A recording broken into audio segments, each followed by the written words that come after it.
Véronique fait partie de ces quelques 14 000 auto-entrepreneurs enregistrés en Indre-et-Loire. De chez elle, elle travaille comme correctrice et rédactrice pour des écrivains ou des entreprises.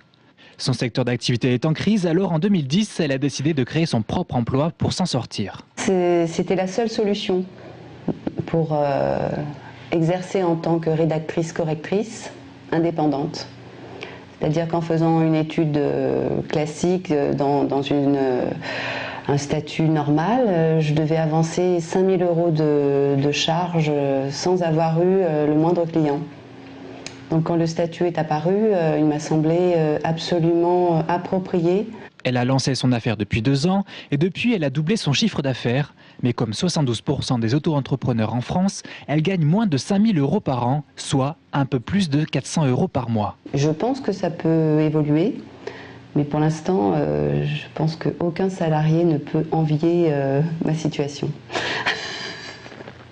C'est absolument pas confortable. Mais je préfère ça que d'être exclu de la société et de ne pas avoir d'activité du tout. Sophie est à la tête d'une association d'auto-entrepreneurs. Et comme ses collègues, une possible réforme de ce statut d'entreprise l'inquiète. Parce que c'est un statut qui est quand même un régime plus qu'un statut, qui est très intéressant.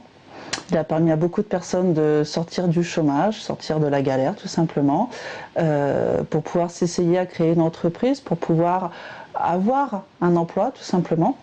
Et même si on ne déclare pas des milliers et des cents, on a augmenté notre qualité de vie et donc de ce fait aussi, par répercussion, notre pouvoir d'achat. Donc supprimer du jour au lendemain le statut d'auto-entrepreneur, ça serait je pense une grosse erreur. Pour le gouvernement, supprimer le statut d'auto-entrepreneur n'est pas à l'ordre du jour. Si ceux qui bénéficient de ce système souhaitent élargir les avantages fiscaux à d'autres entreprises, le gouvernement, de son côté, étudie plutôt la possibilité de limiter le dispositif dans le temps.